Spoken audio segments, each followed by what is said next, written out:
here in Wayne County. Some of you remember him from his playing days. He was a standout basketball player at Wayne County High School. But most importantly, he loves Jesus. He loves people. He and his wife Bethany are faithful in serving the Lord at Victory Christian Church in Garrett County. They lead the student ministry there, and also Austin teaches and preaches. So we're blessed this morning to have him come and share. So as Austin comes, let's put our hands together for him. Thank you. Good morning. Thanks, David, for that. As I was here this morning, about 5 minutes before I was about to walk up here, I see Bethany coming down through there. I thought she was going to say some words of encouragement or good luck, something. And she looks at me and she said, "Hey, did you text Justin and tell him to make sure he gets the donuts at Victory this morning?" I'm like, that's the last thing from my mind this morning. But I consider it an honor, a privilege to be here, to be able to speak here this morning. Of course, I got baptized here. There's so many people here that's had an influence in my life and helped me grow spiritually. And without them and without God working through them, there's no way that I would have the courage to get up here and do that this morning. And so Joe, he asked me a couple months to do this. I was very excited, very happy to do it. And I got to thinking, what is it I want to do? What is it what I want to talk about? And for 2018 at Victory Christian Church, we picked kind of the motto, "Be the Church." And so I thought, hey, that's a pretty good topic. I'll do that.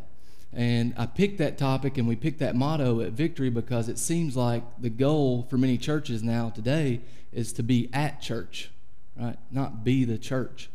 And so the word "the" can play a pivotal role in that saying, that motto.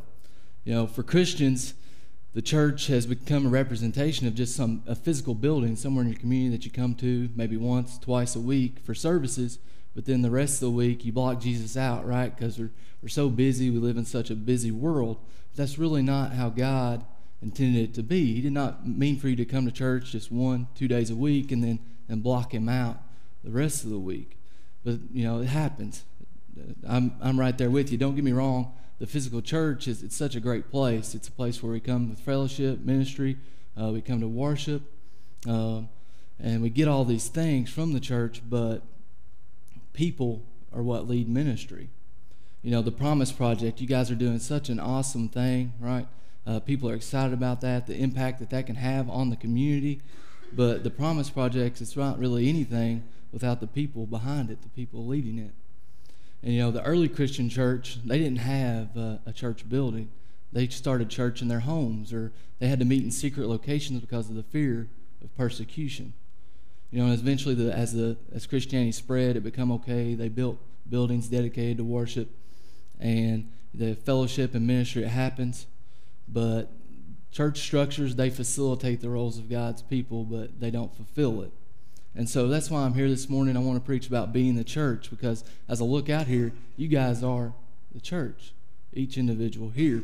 And I see where FCC promotes, FCC Loves Monticello, right? They want to be an impact in the community. You guys do such a great job of getting your name out there, getting recognition of the things you want to do, your goals.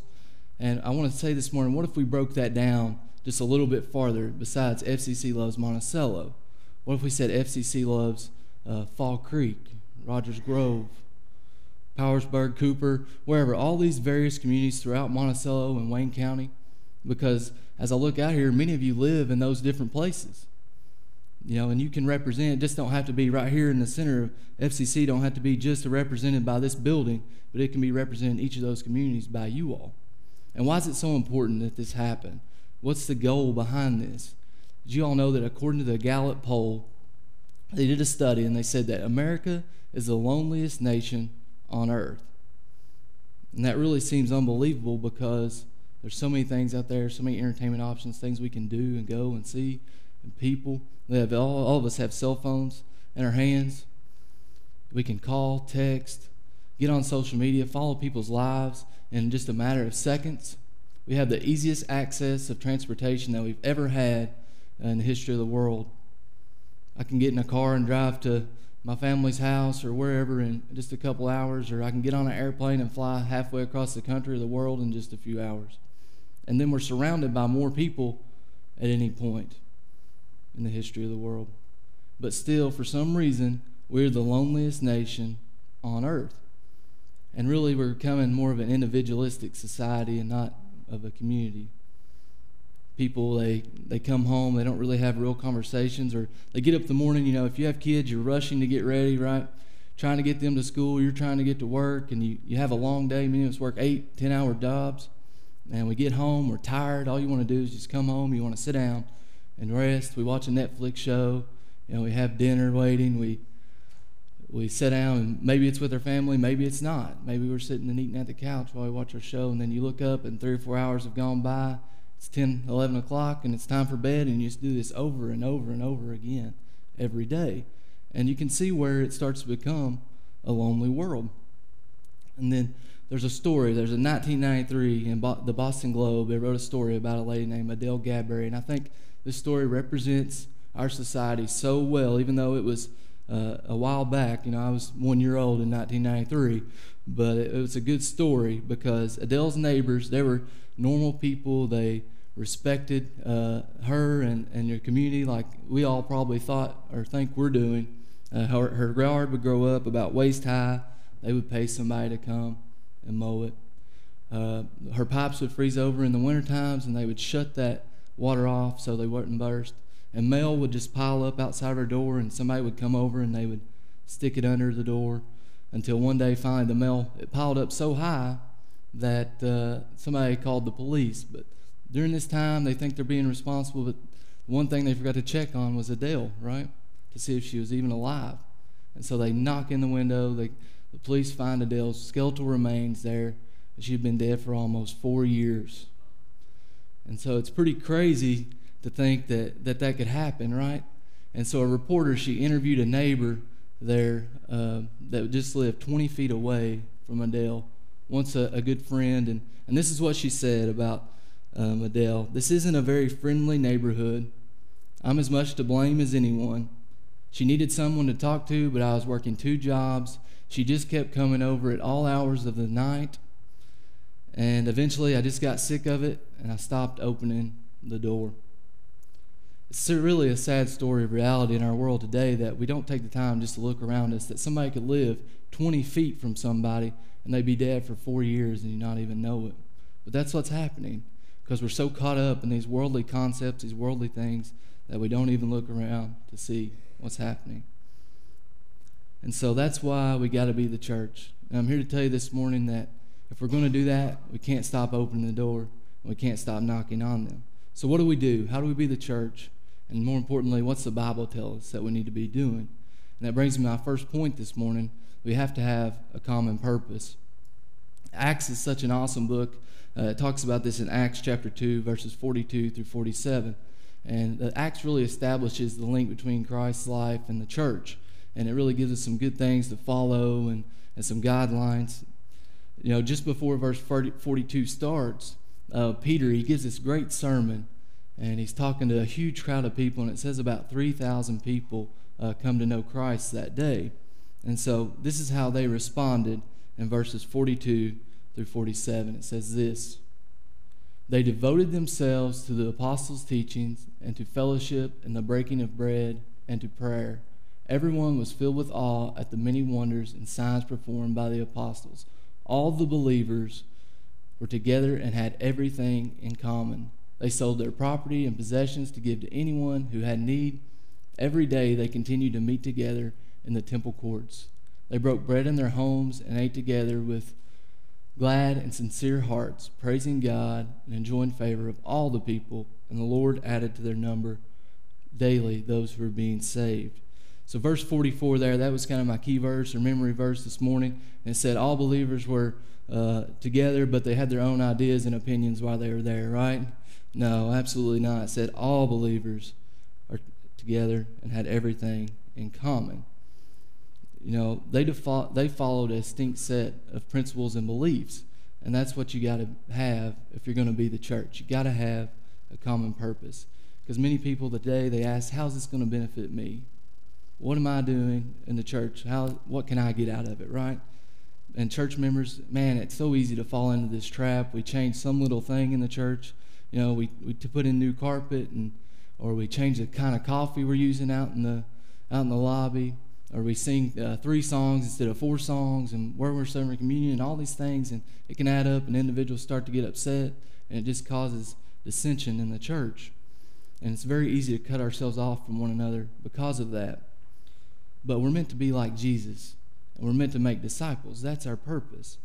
We obey what the Bible tells us, and we do those things because in verses 46 and 47, it says they met together every day, and they were glad, and they had sincere hearts when they did this. It wasn't for themselves. And when we do this, we see that the Lord adds to it. The Lord helps you, and he saves people for that. And because we're like mirrors, right? We're supposed to reflect Jesus in our communities, in our homes. Wherever we are, we should always be doing that. We're representing Jesus' presence and his purpose because we're led by the Holy Spirit. And if we're not reflecting this common purpose and this passion for Jesus, then we become just like the rest of the world, right? We're just out for ourselves, and we're not really trying to help others.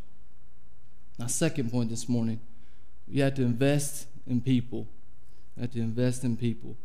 Something that gets a little bit overlooked, I think, when you read those verses in Acts is it talks about breaking bread together. It says that twice. And when we think about investing today, we think about money. We just throw money at something, or we expect something in return when we put money towards something. And that's true. You have to have money. I mean, something has to pay the light bills here, right? But there's something much more valuable than money that each of us have and can use, and that's our time. And we're so brief here. Life goes by so quickly. So it's very important that if you're willing to use that time for other people, that's a big deal. And Jesus talks about this in a parable in Matthew about showing mercy and kind of the results of what happened when you show favor to others.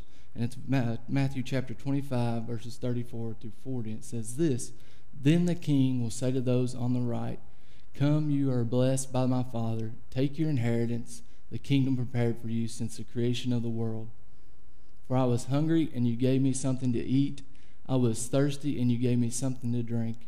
I was a stranger, and you invited me in. I needed clothes, and you clothed me. I was sick, and you looked after me. I was in prison, and you came to visit me.' Then the righteous will answer him, 'Lord, when did you see the hungry and feed you, or thirsty and give you something to drink? When did we see you a stranger and invite you in, or needing clothes and clothe you? When did we see you sick or in prison and go to visit you?' And the king will reply, 'Truly I tell you, whatever you did for one of the least of these brothers and sisters, you did for me.'" Jesus said, if you're doing these things for other people, you're giving up your possessions, your time. It's like you're doing that for me. And these acts that he's describing in Matthew, this parable, they don't require wealth. They don't really require a special ability or some great intelligence, do they? All they really require is your time. They're freely given and they're freely received. We really don't have any excuses for not helping others. We can't always rely on the church organization to do this as a structure, or our governments. We can't blame business in our lives. Sometimes it does take some sacrifice. You have to make it a priority in your life. Change up your schedule to where you can help others. And because all of us, as I look out here, you've all been blessed with something. I don't know what it is necessarily, but if you're a business owner, you got an ability to speak or write or whatever. You've all been blessed with the ability to reach other people. And yeah, it might be uncomfortable to start that conversation with somebody, and nothing may come out of it for quite some time. But eventually, they're going to begin to ask you, "Hey, why are you doing this? Why are you investing in me?" And I think it's a simple answer. You just say, "Hey, I'm a Christian, and I try to live my life like Jesus did." And this morning, I just want to challenge you. Just look around your community, where you live, whatever you're doing. Just look around, because there's people out there that need Jesus, and you can be a light for them. And in different situations, they're going to arise, right? Somebody might need some yard work done, or you go and visit an elderly couple or a widow couple. Just go out, be in the community.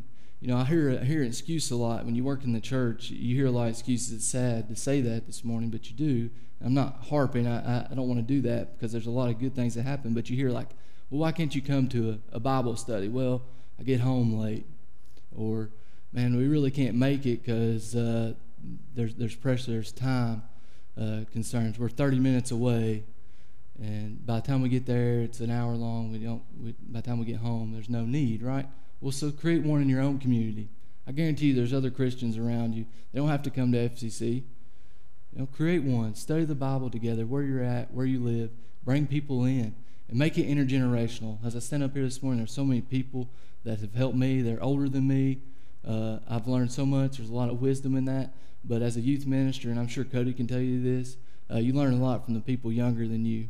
I like to have their questions and desire for God sometimes that they have, and they're curious minds about that.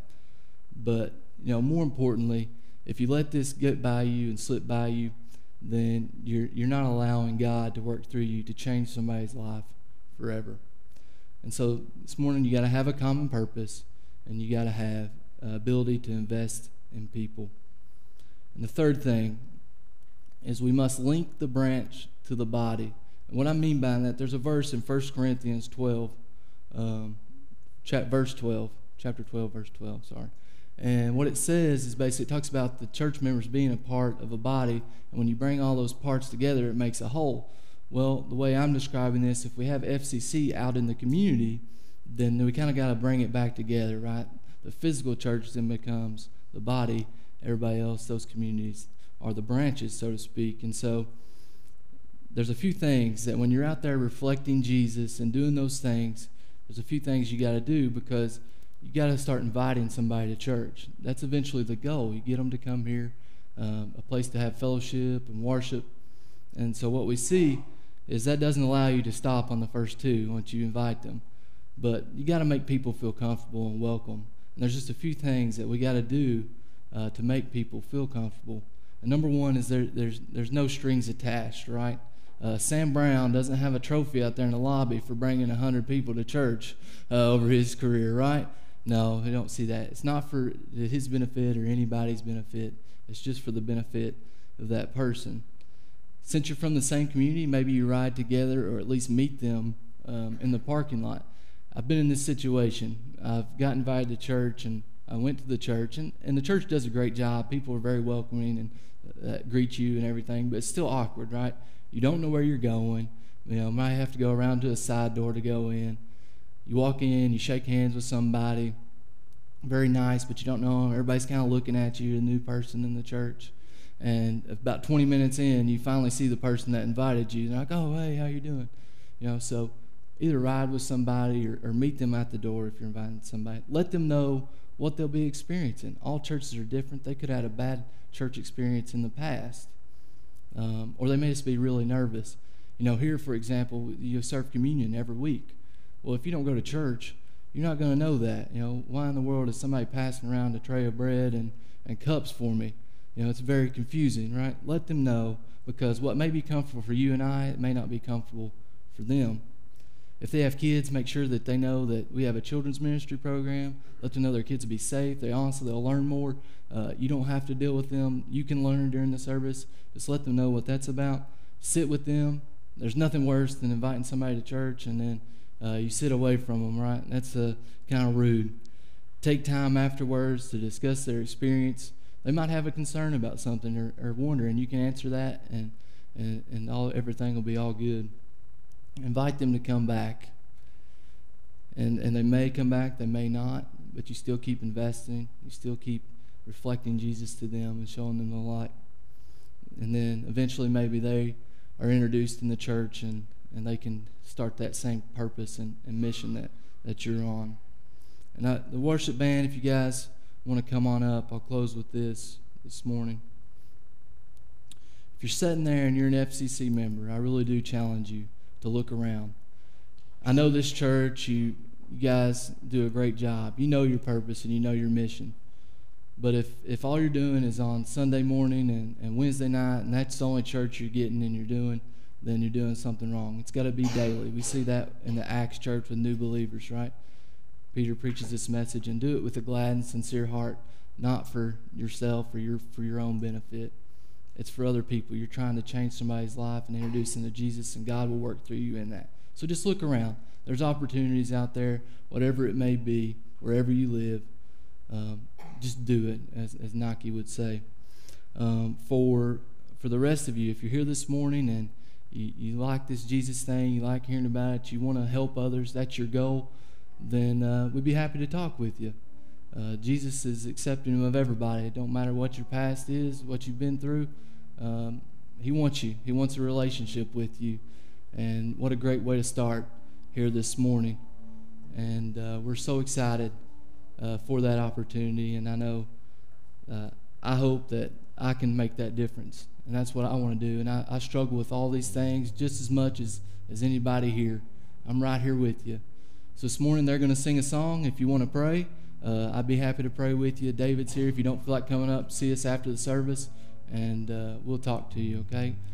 I'm just going to pray. Dear Lord, I thank you for this day.